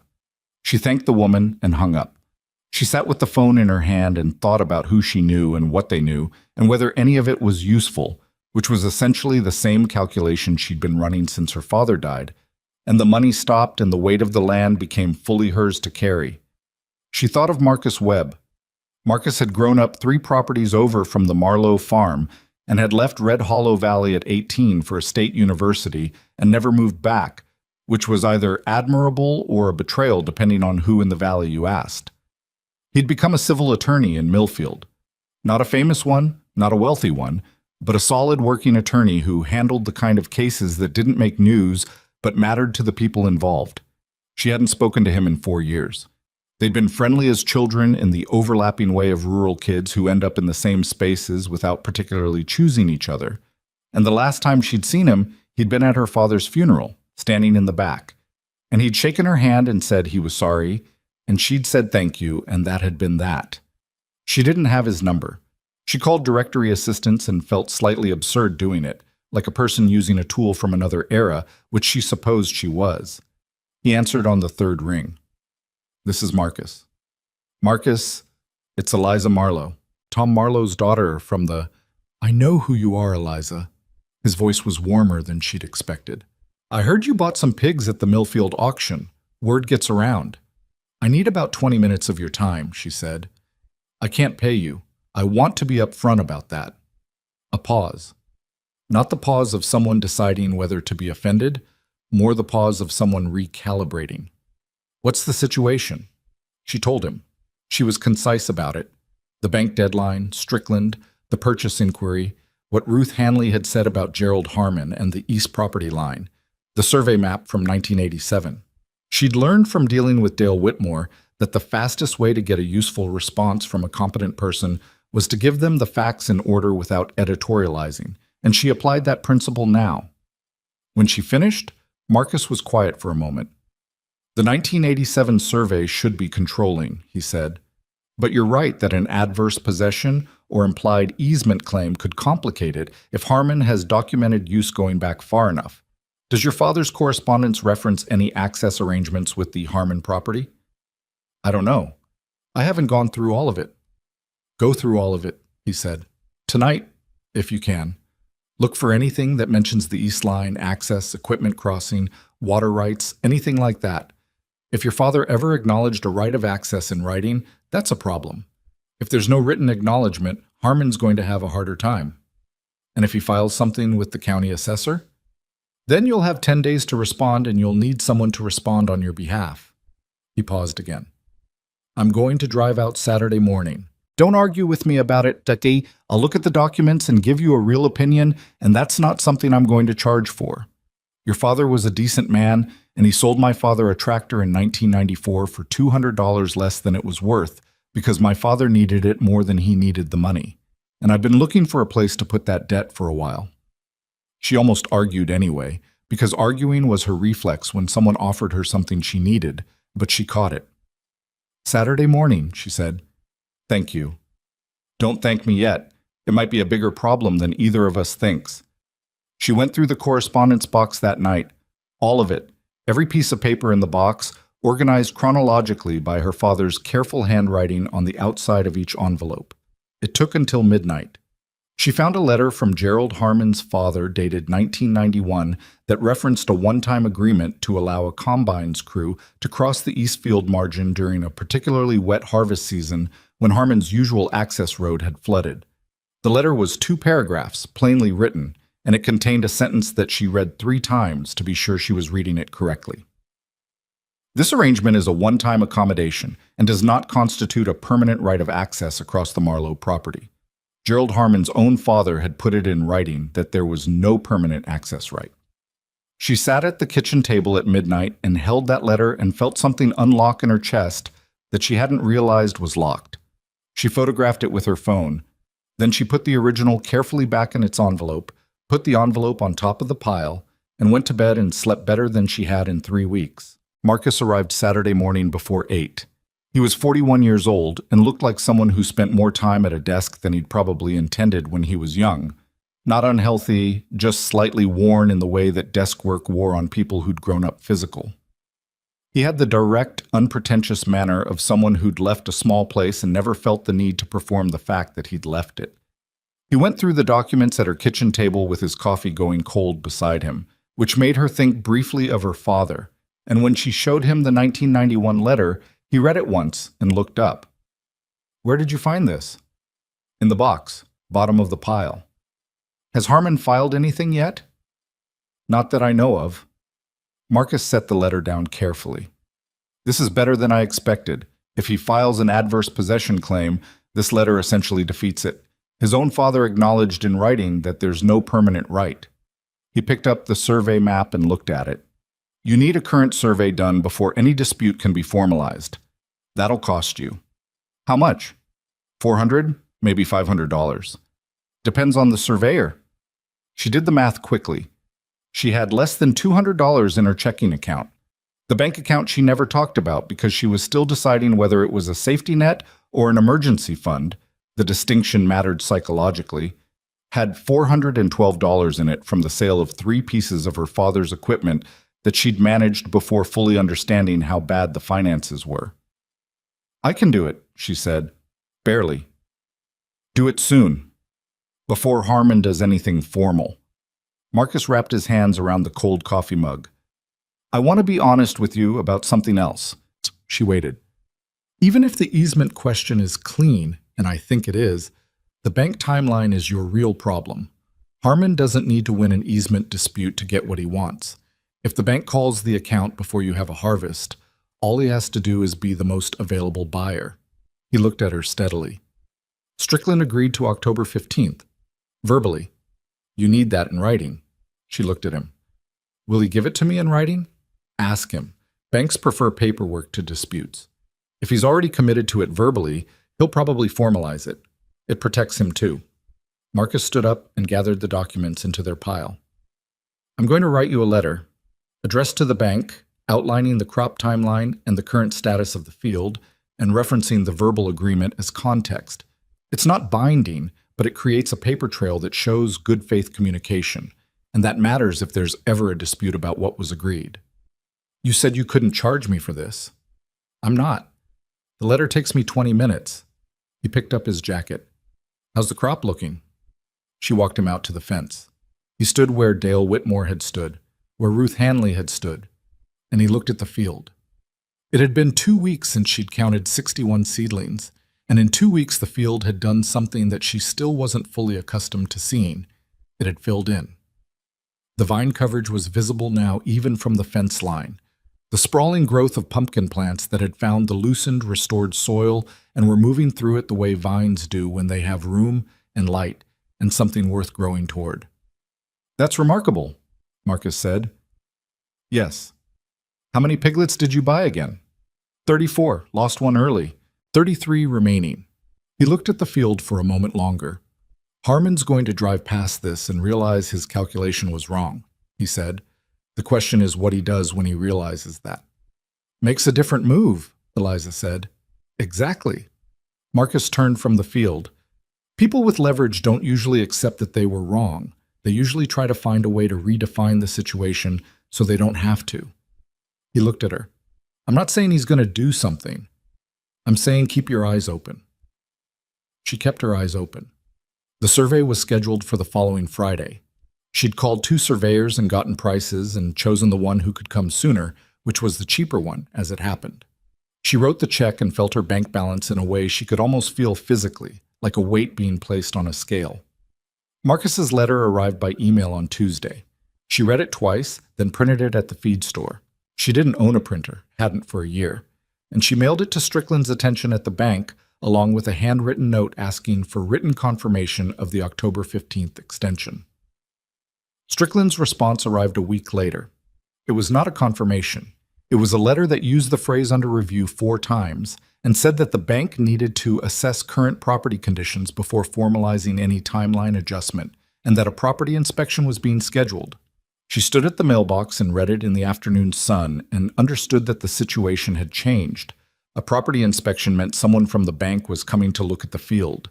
That was not inherently a problem. The field looked better than it had in 3 years, and getting better every week. But a property inspection also meant Strickland had a record of current conditions, which could cut both ways, and it meant the bank was not simply going to hold at October 15th on her word and Marcus's letter. They wanted to see it themselves. She called Marcus. Expected, he said when she read him the letter. Don't worry about the inspection. The field's producing, that's what they need to see. The phrase under review is standard. What concerns me more is the timing. What about the timing? They scheduled an inspection rather than just confirming the extension. That's a longer process. If Harmon is applying pressure on their end, this is what it might look like. Not a direct action, just slowing things down, creating more steps, making the process more complicated in ways that could push the timeline past October 15th. She sat with that for a moment. What do I do? Ask for the inspection date in writing. Ask for confirmation that the October 15th extension remains in discussion pending the inspection. Create a paper trail that makes it harder for them to move quietly. He paused. And call me the minute you hear anything else. Anything. The inspection was scheduled for September 9th. That was 3 weeks away. Her pumpkins were 6 weeks from a realistic harvest date, maybe 7. The math was tight in a way that left no room for anything to go wrong. She went back to work. July was the month the field stopped being a gamble and started being something she could see with her own eyes, without second-guessing what she was seeing. The vines had spread to cover nearly 3/4 of the 2 acres, the broad flat leaves catching the summer light, and beneath them the soil was doing what soil does when it is alive and fed and left to work. It was holding moisture. It was feeding the root systems. It was providing the foundation that the previous 3 seasons had refused to provide. The piglets were unrecognizable. That was the word for it. Unrecognizable. 33 animals that had arrived as shadows of animals, bony and uncertain and barely able to move, had transformed over 16 weeks into healthy, solid, purposeful creatures. Their coats had filled in. Their movement had the confidence of animals that had been doing a job they were built for. The gray patch one, the first one to root, back in those early tentative days, was now the largest in the herd, and watching it work a stretch of ground was like watching something operate at full capacity for the first time. Even Penny, even the runt she hadn't let herself name out loud, had grown beyond what she'd hoped for in the worst early days. Not as large as the others, not the same weight, but eating and moving and doing her part of the work with a stubborn consistency that Eliza found, on her worst days, unexpectedly steadying to watch. She managed the pigs' movement deliberately now, shifting them through different sections of the field with temporary internal fencing, ensuring the restoration worked evenly rather than concentrating in the areas where they naturally preferred to spend time. It was more labor-intensive than just letting them roam, but the difference it made in the pumpkin growth was visible. The sections with even soil preparation were producing plants that stood taller and were setting more fruit than the corners the pigs had been slow to reach. She was spending 12 to 14 hours a day in or around the field. She was losing weight in a way that she noticed but couldn't prioritize addressing. She was sleeping 5, sometimes 6 hours, which was not enough, but was what she had. She was surviving on the practical economy of a person who has reduced their life to its essential tasks and cleared everything else. On a Thursday in late July, she was on her knees in the eastern section doing what she'd started doing each week, examining the developing pumpkins on the most advanced vines, checking their growth rate, calculating roughly what the final numbers might look like, when she heard a truck slow on the road. She looked up. Gerald Harmon's truck. He wasn't just slowing this time. He stopped. He sat at the edge of the road for what felt like a long moment, but was probably 30 seconds, engine idling, looking at the field. She stayed where she was, on her knees in the dirt, and she looked back at him. He drove away without getting out. She went back to examining the pumpkins, but she'd seen his face briefly through the windshield before he drove. Just a second, just a fraction of a second, the way you catch an expression before a person knows you can see them. It wasn't the look she'd been expecting. She'd been expecting calculation, the look of a man assessing a competitor's position. What she'd seen was different. It was something closer to the look Dale Whitmore had worn at the auction. Not contempt, but its opposite. The moment when a position you've held with certainty begins to develop a crack in it. She filed that away. The bank inspector arrived on September 9th as scheduled. His name was Brower, and he was younger than she'd expected. Mid-30s, with the look of someone who had been trained to maintain a professional neutrality that he was still working to make natural. He had a clipboard and a camera, and he spent 40 minutes walking the property, which she accompanied him through without speaking unless he asked her something directly. He stopped at the field fence for a long time. The pumpkins were unmistakable now. Not mature, still 3 to 4 weeks from anything she'd consider harvest ready, but unmistakably there, unmistakably real, the orange beginning to show through the green on the most advanced fruits, the vines covering the full 2 acres in a way that even someone without farming knowledge would recognize as productive. Brower wrote something on his clipboard. He took several photographs. "How many acres under production?" he asked. 2 acres, this field. I have a half-acre kitchen garden on the north side of the house that's been productive all summer." He wrote that down too. He looked at the pigs, still in the field, still working the remaining sections, because she hadn't pulled them yet, with the expression of someone encountering something outside their standard inspection parameters. "Are the animals permanent on this parcel?" he asked. "They're part of the soil restoration program," she said. "I'll rotate them out of the pumpkin field before final harvest and move them to the north pasture." "Soil restoration," he repeated, and wrote it down in a way that was neutral but attentive. "The field hadn't produced in 3 years," she said. "The soil was depleted. I used the pigs to restore it naturally. That's what you're looking at." He looked at the field again. Then he looked at her in the way that people sometimes looked at her when they were recalibrating their initial assessment, when they'd arrived with a picture in their heads that the reality in front of them didn't match. "I'll submit my report to Mr. Strickland by end of week," he said. He drove away. She stood at the fence after his car disappeared and let herself breathe. Strickland called on September 14th. She was in the field when the call came, and she climbed over the fence with dirt on her knees and stood in the driveway and answered. "Miss Marlowe." His voice was different, not warmer exactly, but differently calibrated, less the tone of a man managing a problem and more the tone of a man revising a position. "I've reviewed Brower's report. And?"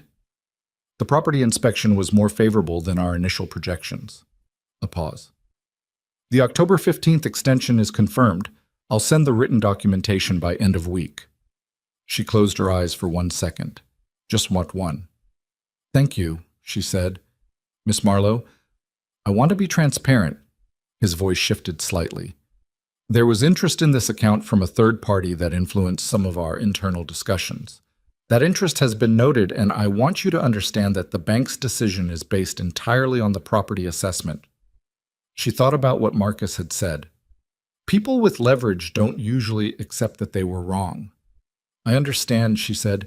"We look forward to hearing from you after the harvest." She hung up and stood in the driveway in the September morning and let the confirmation sit in her body the way good news needs a moment to sit before you can do anything with it. October 15th, in writing, coming by end of week. She called Marcus and told him. "Good," he said. "The field did the work." "The field did the work," she agreed. She went back over the fence and walked through the pumpkins. 3 weeks, maybe 3.5, and she'd have a harvest. The orange was spreading now, fruit by fruit, the green lightening and warming across the field in the slow way that living things announced their readiness. Not all at once, not dramatically, but through accumulation, through the collective turning of hundreds of individual things reaching their moment at nearly the same time. She walked the field slowly that morning, moving through the vines, crouching to check the development of individual fruits, pressing her hands into the soil the way she'd been pressing it since April, noting how different it felt under her palms now. Deep and dark and alive in a way that the old survey map couldn't have predicted, and the extension agent couldn't have projected, and Gerald Harmon's calculations hadn't accounted for. She reached the northeast corner, the first corner, the place where the first earthworms had appeared, where the first shoot had pushed through, where the whole thing had started becoming real rather than theoretical. The pumpkins here were the most advanced, largest in the field. The soil here was the darkest, the best restored, the most changed from what it had been. She crouched down and pressed her palm flat against the ground between two vines. Warm, loose, alive. She stayed like that for a while, her hand against the soil, the sun starting to come over the ridge, the sounds of the piglets behind her, and the smell of turned earth and something that was close to the smell of a good season, a real one, the kind her father used to describe at the table over dinner when he was talking about years that were before her memory. She did not allow herself to think past October 15th, past the harvest numbers, past the market and the market prices and the negotiations she still had to have with Strickland when the time came. She pressed her palm harder against the ground, feeling it give, feeling all the way down into it the way it had refused to let her feel in April. September light came into the field. The pumpkins sat in it, orange and improbable and real. 3 weeks left. She had 3 weeks left, and she was going to need every minute of them. The 3 weeks did not pass cleanly. Nothing in Eliza Marlowe's life had passed cleanly in 3 years, and the final stretch before harvest was not going to be the exception. She had known this intellectually, but knowing something intellectually and living through it were the same two different things they had always been. The first problem arrived on a Thursday, in the 3rd week of September, in the form of weather. Not a catastrophic storm. Nothing cinematic, just a week of cold nights that came earlier than the forecast had suggested, dropping down into the low 40s when the almanac and the agricultural calendar and Dale Whitmore's informal prediction had all said mid-September would stay mild. Cold nights didn't kill pumpkins. Pumpkins were hardier than people gave them credit for, but they slowed the final ripening, and slowing the final ripening meant the harvest window that she'd calculated at late September was now looking more like the first week of October, which gave her exactly 14 days of margin before Strickland's deadline. 14 days was not nothing. 14 days was also not comfortable. She adjusted the pig rotation to speed up the last section of soil work, pushing them through the western quarter more aggressively than she'd planned because that section had the least advanced fruit, and she needed to give those plants every possible advantage. She covered the most exposed rows on the coldest nights with fabric she bought at the farm supply store on credit, another line item on a tab she was already anxious about. And she checked the overnight temperatures with the vigilance of someone who understood that the difference between 38 degrees and 32 degrees was not just a number. It didn't frost. That was the thing. It came close, twice, close enough that she stood at her window at 5 in the morning looking at the field with her coffee and her heart in her throat, but it didn't cross the line. The plants held. The second problem was Gerald Harmon. She'd been watching for him to make a move since Ruth Hanley's visit in June, and for 3 months nothing had happened. No filing with the assessor's office, no formal inquiry, no letter from a lawyer. She'd begun to wonder whether Ruth had been wrong about the severity of it, or whether Harmon had simply decided the field would fail on its own, and had been waiting for that. After Brower's inspection, after Strickland's call, that waiting apparently ended. Marcus called her on a Tuesday morning in late September. His voice had the particular quality it got when he was being careful about how he delivered something. Harmon filed a complaint with the County Agricultural Board, he said, not the assessor, the Ag Board. The complaint alleges that the animal operation on your property is in violation of county setback requirements for concentrated animal feeding operations. She sat down slowly on the porch steps. Is it? She asked. No, Marcus said, and he said it clearly and without hedging. Your operation has 33 animals on 2 acres, which by every standard definition does not constitute a concentrated feeding operation. The setback requirements he's citing apply to commercial hog operations with hundreds of animals. He knows this. His lawyer knows this. The Ag Board knows this. Then why file it? Because it creates a process. A complaint requires a response requires an inspection requires scheduling, and scheduling takes time he's hoping you don't have. A pause. It's not going to succeed, but it could complicate things if the board moves slowly and the bank interprets the complaint as a risk factor. She pressed her free hand against her knee to keep it from shaking, which it was trying to do, and she focused on what Marcus was saying rather than on the feeling the information was creating in her chest. What do I need to do? She asked. I've already drafted a response. I'm going to file it today on your behalf. I'm citing your exact herd count, the 2-acre enclosure size, and 3 separate county ag board precedents where similar complaints were dismissed in under 10 days. His voice was steady. I need you to focus on the harvest. This is paperwork, and I can handle paperwork. Marcus, I know, you can't pay me. That's not what I was going to say. She paused. Thank you. A brief silence. Your father sold my father a tractor, he said, which had become shorthand between them over the summer for something neither of them felt the need to elaborate on. The response was filed that afternoon. The board acknowledged receipt and assigned an inspector. The inspector was scheduled for October 7th, 8 days before Strickland's deadline, 3 days before she expected the harvest to be ready. 8 days. She started counting differently after that, not in weeks, but in individual days, in individual mornings, in the slow, specific progress she could see in the field every time she walked it. She walked it every morning and every evening. She'd been doing this since April, and it had become the rhythm of her days, in the way that certain repetitive tasks become the rhythm of days when everything else is uncertain. Not comforting exactly, but organizing, structuring. A thing she could do that was real when everything around it felt contingent and fragile. The orange had spread across the field. That was the simple way to say it. The more accurate way was that the field had been transforming for weeks in the specific slow progression of pumpkins reaching maturity. The green deepening and warming, lightening from the stem outward, shifting through yellow and into the orange that had no single moment of arrival but accumulated across days, until one morning you looked at the field and understood that what you were looking at was no longer a field of growing things, but a field of ready things. She stood at the fence on the 1st of October and looked at what the 2 acres had become. The northeast corner, where the gray patch pig had first rooted, where the first earthworms had appeared, where the first shoot had pushed through the cracked ground in June. That corner was the most fully realized.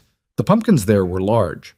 Not uniformly large, not the curated uniformity of a commercial operation, but large in the way that things grown in restored soil, with adequate time and adequate care, grew large, with the slightly irregular, slightly imperfect dimensions of something that had achieved its size through actual process rather than through optimization.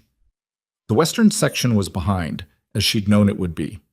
The plants there were smaller, the fruit less advanced, some of it still fully green. She calculated that section would need another 10 to 12 days beyond what the northeast and eastern sections needed.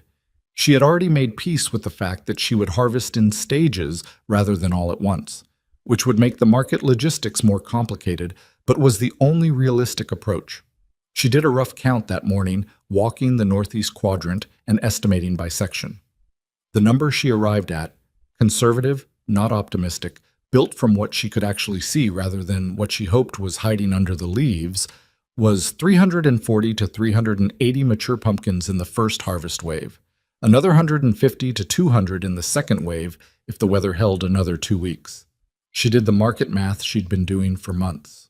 Even at the lower end of county market prices for fall pumpkins, prices she'd checked, rechecked, and checked again over the summer, 340 mature fruit of the size she was looking at would generate enough, barely enough, to cover the outstanding balance on the bank account and leave something, not much, but something, on the other side of the payment. Barely enough was still enough. She called no one that morning. She just stood at the fence in the October light and looked at what the field had become and let herself, for the first time since April, feel the full weight of what it had cost her to get here and the full reality of the fact that it had worked. The egg board inspector arrived on October 7th, a woman in her 50s named Carver, who had the brisk, no-nonsense manner of someone who had been in county agriculture administration long enough to recognize a spurious complaint when she saw one. She spent less than 20 minutes on the property. She counted the animals, 33, exactly as documented in Marcus's response. She measured the enclosure perimeter, she looked at the field, and she wrote something on her clipboard. "This is not a concentrated feeding operation," she said to no one in particular, in the tone of someone confirming something they already knew. "You're well below every relevant threshold." "Yes," Eliza said. Carver looked at the field. The orange was unmistakable now, visible even from the house side of the fence, the kind of color that made people slow their cars on country roads in October because something in the human brain responds to it involuntarily. She looked at it for a moment that lasted slightly longer than her professional assessment required. "How'd you restore the soil?" she asked. "The pigs," Eliza said, "and rain, and time." Carver looked at her with the expression of someone filing something away. "I'll have the dismissal to the board by end of day," she said. She walked back to her truck without further commentary. She called Marcus from the driveway. "Clean dismissal," he said when she told him. "Strickland will have the board's report before your meeting." "I haven't scheduled a meeting with Strickland." "Schedule one," Marcus said. "Don't let October 15th arrive without a face-to-face. You want to be in that room when the numbers land, not on the phone. She hadn't thought about it that way. She thought about it now and understood he was right. She called the bank and scheduled an appointment with Strickland for October 14th, one day before the deadline, which was cutting it in a way that made her slightly uncomfortable, but that Marcus had said was tactically correct. You didn't give people time to reconsider when you were showing up with good news. The first harvest happened on October 10th. She'd hired 2 people to help, a teenager from the Denny farm named Joel, who was 17 and reliable, and Ruth Hanley, who had called the week before and said she had a free Saturday and a strong back and didn't want to hear any arguments about it. Eliza had started to argue anyway, out of reflex, and Ruth had said flatly, "Eliza, I am bringing cornbread." And something about the specificity of that had stopped her. They started at 7 in the morning. Working a harvest was not graceful work. It was heavy and slow, and the vine leaves were rough enough against skin that by mid-morning everyone's forearms were pink and irritated, and the ground was still soft in places from recent rain, which meant the wheelbarrow sank in ways that required leverage and patience. Joel did the cutting with the efficiency of youth and no particular care for the romanticism of the moment, which Eliza found deeply useful. Ruth worked steadily, without commentary, with the physical economy of a woman who had been doing physical work for decades and had reduced it to its most efficient form. Eliza counted. She counted because she couldn't not count, because every pumpkin that came off the vine was a data point, and data points were what she had instead of certainty, and even now, even with the field orange in front of her, she needed the numbers to believe the numbers. By noon, they had stacked 112 pumpkins in the staging area near the field gate. By 3 in the afternoon, 206. By the time the light started to drop, and they'd worked through the northeast and eastern sections, leaving the western section for the second harvest, the staging area held 329 pumpkins. She stood there in the late afternoon and looked at them. They were not beautiful in any curated sense. They were the sizes they'd grown to, which varied. Some had flat sides where they'd rested against the ground. Some had minor blemishes from the cold nights, faint soft spots that didn't affect the fruit, but would affect the price if she wasn't selective about her display. The largest were genuinely impressive. 8, 10, 12 pounds, deep orange, solid. The smallest were not much bigger than her 2 fists together. She counted again, standing there because she needed to count twice to trust it. 329. Ruth came to stand beside her, wiping her hands on her jeans, her hair pushed back under the kind of practical hat she probably owned 8 of. She looked at the staging area in silence for a moment. "Your father would have been proud," she said. It was the kind of statement that Eliza would normally deflect, not because it wasn't true, but because she'd learned to be careful with things that hit close to true. They had a way of undoing her at inconvenient moments. "He would have said something practical about how I needed to figure out the transportation logistics," Eliza said. Ruth looked at her sideways. "Yes," she said, and he would have meant it as a compliment. Joel had already started loading the truck, and they didn't have time for sentiment anyway. The Millfield Autumn Market ran on Saturdays. She had booked a space 2 weeks earlier, paying the booth fee in advance from the account she'd been trying not to touch, because you couldn't sell at the market without a reserved space, and she wasn't going to let the logistics fail at the last possible moment. She'd arranged to borrow Dale Whitmore's second trailer for the transport. Dale had offered it without being asked, which she'd accepted without arguing, because she'd gotten better over the summer at recognizing when the right response to an offer was simply yes. She loaded the truck and trailer the Friday evening before the market, with Joel's help, organizing by size and quality the way her father had taught her, the most presentable fruit forward. She put the blemished ones in a separate section she'd price lower, because waste was waste, and lower-priced pumpkins still made money. She didn't sleep much that night. She lay in the dark of her father's house, her house, and listened to the wind off the ridge and thought about numbers. She thought about Strickland's face when she walked into the bank the following Monday.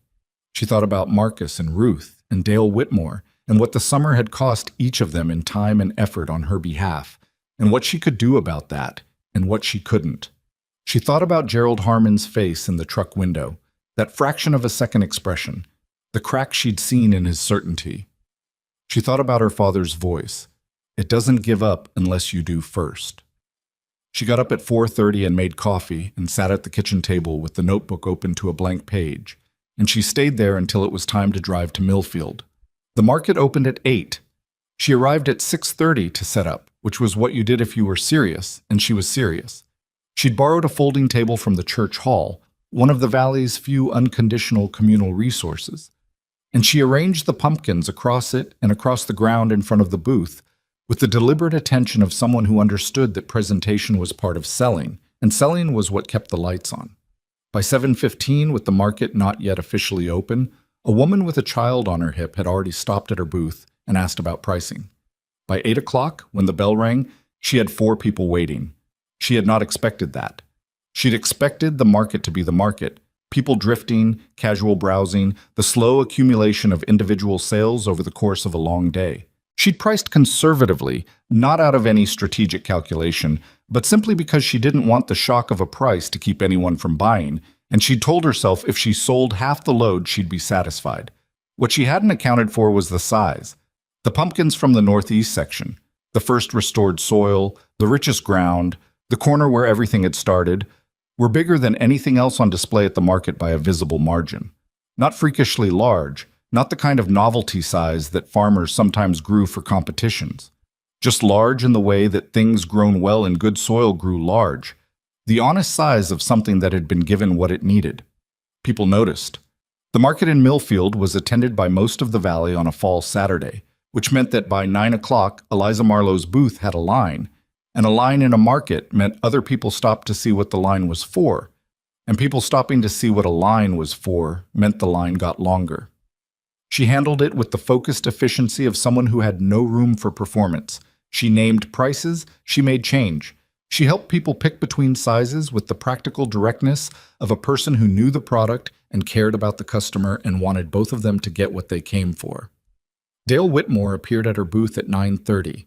He looked at the table, significantly depleted from where it had started, and at the people around it, and he stood to the side and waited until the immediate rush had thinned before he came to the front. "How many did you bring?" he asked. 160 from the first harvest. The second harvest is still in the field." He looked at the remaining pumpkins. Then he looked at her. "You need another table." "I don't have another table." He disappeared.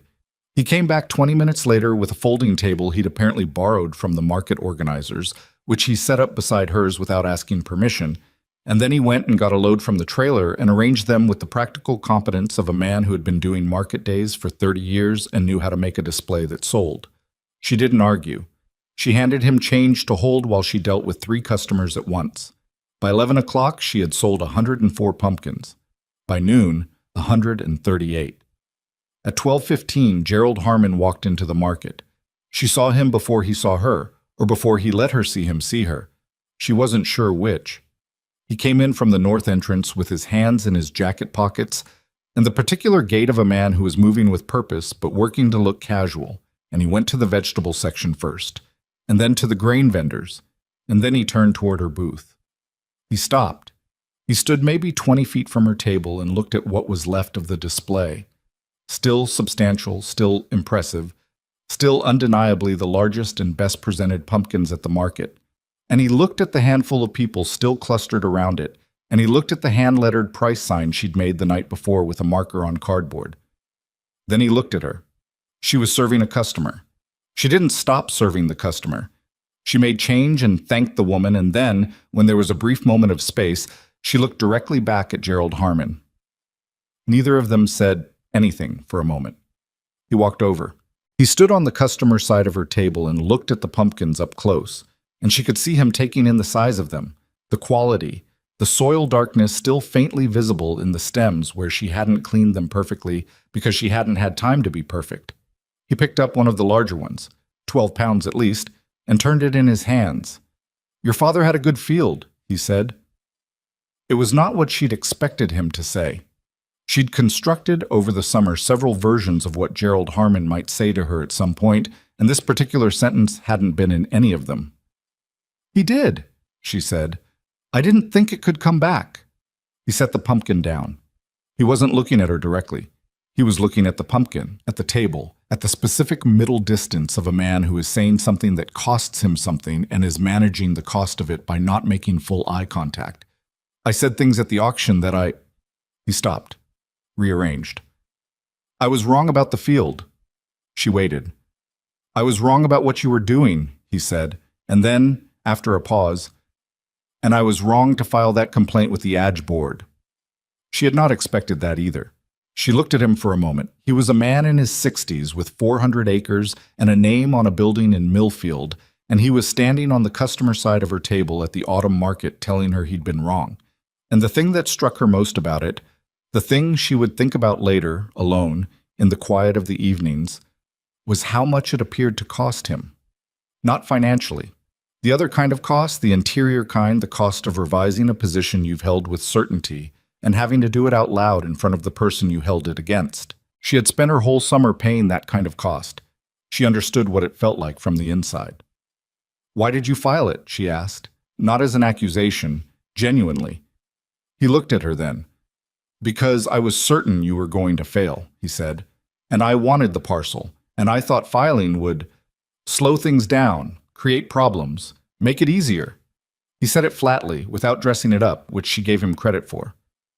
It was a bad thing to do. Yes, she said. It was. He nodded. He picked up the 12-pound pumpkin again.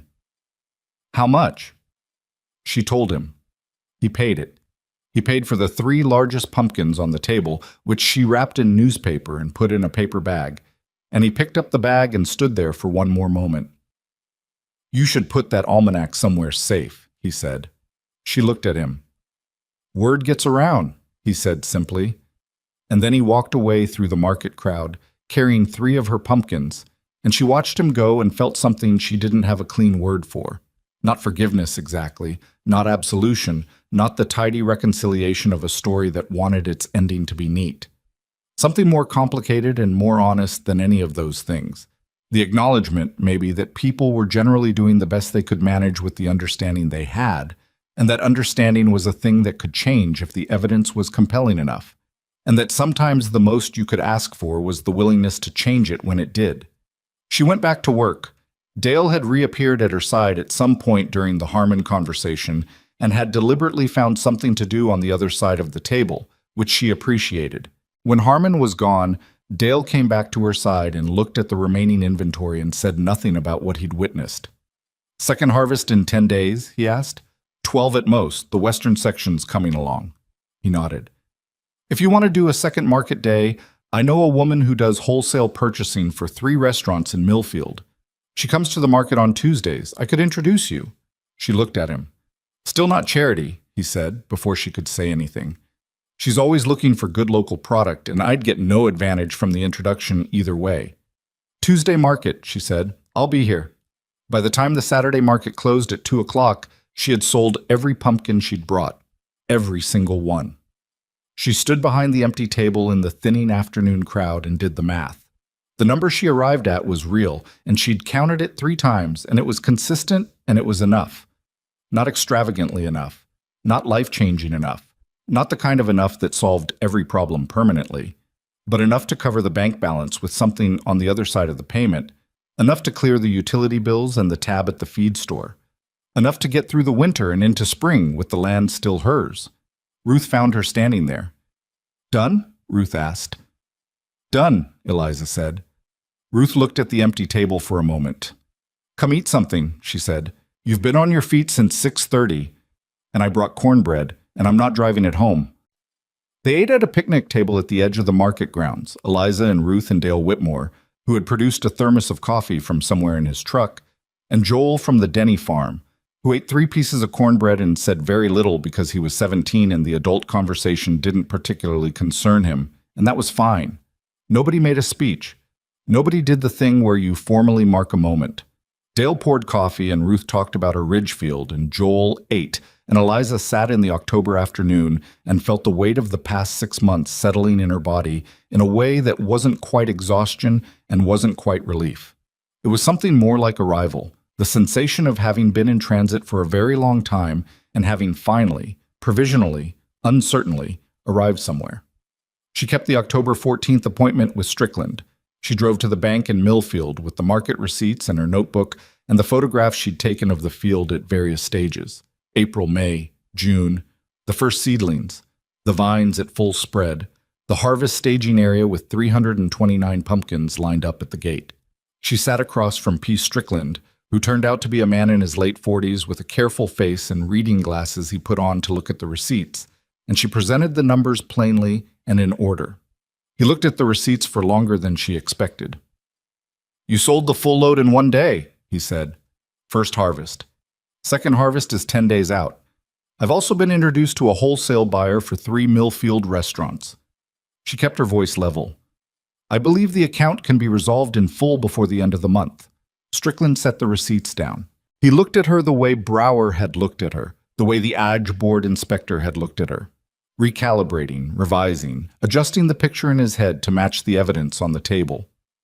"I want to say something, Miss Marlowe," he said. She waited. "When the account was transferred to me, I received background context that led me to certain assumptions about the trajectory of this property." He paused. "I should have based my assessment on the property itself rather than on third-party context." She understood what he wasn't saying. She understood who the third-party context had come from. "I appreciate that," she said, and she meant it as simply as she said it. "The October 15th extension stands," he said, "and based on what you've brought me today, I don't anticipate any issues with the account resolution." He took off his reading glasses. "The bank would like to maintain a relationship with this property going forward. If you're interested in discussing a restructured arrangement in the spring, something that reflects the current status of the land rather than the historical pattern, I'd be open to that conversation." She thought about that for a moment. A restructured arrangement, different terms based on what the field actually was, not what everyone had assumed it was. "I'll call you in the spring," she said. She drove home with the windows down in the October air, the cold of it sharp and real against her face, the sky the specific blue that October skies sometimes got in the valley, when the trees had started to turn and the light came in at a lower angle and everything had a clarity it didn't have in the heavy middle months of summer. She turned onto the county road that led to her property and slowed at the place where her driveway met the road, and she sat there for a moment before turning in. She could see the field from here. The second harvest was still standing in the western section, the smaller fruit in various stages of orange, some of it still working through green. She could see the fence she'd built herself in April, the posts she'd driven one by one with bleeding hands, the wires she'd strung in 3 days of work that had made the neighbors slow their vehicles and watch and say nothing useful. She could see where the northeast corner was, though from here the differences in the soil weren't visible. She turned into the driveway. The following 2 weeks were quieter than any 2 weeks had been since before the auction. The second harvest came in, 187 pumpkins, slightly smaller on average than the first, but consistent and marketable, carrying the same deep orange, the same honest, irregular dimensions of things grown in real conditions.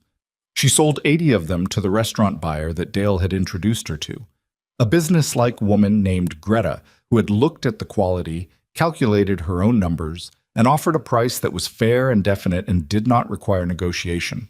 The rest went at the Tuesday market. She paid the bank on October 28th, 2 weeks before the November concern she'd been carrying in the back of her mind as a contingency. She sat in the bank parking lot afterward for a moment, engine running, and thought about what it felt like to have a debt paid rather than to have a debt. It felt like setting something down that you'd been carrying for so long you'd forgotten it was separate from you. She thought about her father. She thought about him not in the way she'd been thinking about him all summer. The practical voice, the almanac, the palm pressed against the soil, but in a different way, the fuller way, the way you think about someone when the emergency has passed and you have room to think about them as a person again, rather than as a set of instructions you were trying to follow. She thought about how proud he would have been, and then she thought about how he would have been too practical to stay in the proud feeling for more than a moment before starting to think about next year, and that made her smile in the empty parking lot in a way that wasn't quite grief and wasn't quite happiness, but was exactly the complicated thing that the two of them together produced in her when she let herself feel it. She drove home. Marcus came by the first week of November, Not for any legal reason, but just because he'd said he would, and he was the kind of person who did what he said he would. He brought takeout from a restaurant in Millfield that she'd never been to and probably couldn't have afforded, and they ate at the kitchen table the way she and her father used to eat when there was something worth eating, with the food spread out and the space to talk without hurrying. He asked about the second harvest. She told him the numbers. He nodded in the way of someone for whom the numbers were satisfying but not surprising, the way an attorney who'd read the case file early and believed in the outcome nodded when the outcome arrived. "What are you going to do with the pigs?" he asked. She'd been thinking about that for weeks. "The north pasture," she said. "It's been fallow for 4 years. I've been watching the soil over there, and I think—" She stopped. "I think if I run them through it in rotations next spring, I might have it ready for planting by the following year." Marcus looked at her. "That's a 2-year plan." "Yes." From someone who was going to lose the property in September. She thought about how to respond to that. What she landed on was the truth, which was usually what she landed on when she thought hard enough. "I was always going to try to keep it," she said. "I just didn't know if I could." "Those are different things." He nodded. He drank his coffee. Outside the kitchen window, the field was bare now. The vines cleared, the harvest done. The piglets moved to the north pasture where she could already see them beginning the preliminary work of rooting through 4 years of fallow ground. The 2 acres of restored soil sat in the November air, dark and quiet, and resting the way land rests between seasons, the way it always had, the way it always would. She would plant it again in the spring. Not pumpkins. Something that gave the soil a different set of demands. Something that would develop the gains the summer had produced rather than repeat the same draw on the same reserves. She'd been reading about cover crops. She'd been calling the extension office again, the new agent who'd replaced the one who'd told her the land was structurally compromised. And the new one was younger and more interested in the question of what she'd done, and less interested in telling her what couldn't be done. After Marcus left, she walked out to the restored field and stood at the fence for a while. The sun was going down in the way it went down in early November, fast and serious, the light dropping from amber through orange and into the blue-gray of a cold evening. The north pasture was visible from where she stood, and she could see the dark shapes of the 33 pigs moving through the fallow ground in their purposeful way, following the nature that had served them and her and the land all summer. Penny was out there. She could pick her out from the others by her size and by the way she moved, still the smallest, still slightly separate from the main group in the way that runts sometimes remained even after they'd survived and stabilized, a slight apartness that had become simply part of how she existed in the herd. Eliza had never said the name out loud. She said it now. Penny. The runt didn't look up. She was rooting in a corner of the north pasture, following her nose into the ground the way she'd been doing since the first day Eliza had let them into the field, learning her own version of the work she'd been built for. Eliza stood at the fence in the November cold and watched until the light was too far gone to see clearly. Then she went inside and opened the notebook to a fresh page and wrote the date at the top, the way she did every evening, the habit her father had given her and that she'd kept without deciding to keep, that had simply continued the way certain things continued, not because they were dramatic or significant, but because they were true, and because truth, maintained consistently over time, was the only foundation she'd ever found that held. She wrote, "Pigs to north pasture. Restored field at rest. Account settled. 2nd year begins." She put down the pen. Outside, the valley was quiet, in the way it went quiet in November. Not empty, just deep. The particular silence of agricultural land at the end of a season, resting the way things rest when they have done what they were supposed to do and are conserving themselves for what comes next. She sat with that silence for a while. The land was not going anywhere. Neither was she. That was enough. That had always been enough. The willingness to stay, the willingness to work, the willingness to believe that the thing everyone else had given up on was not dead but only waiting for someone who understood the difference between finished and resting. She turned off the lamp. She went to bed. In the dark of the north pasture, 33 pigs worked the ground that had been waiting 4 years for someone to give it what it needed, And the earth turned under their movement, and somewhere beneath the surface of things, the slow, permanent work of restoration continued without anyone watching it, the way it always had, the way it always would.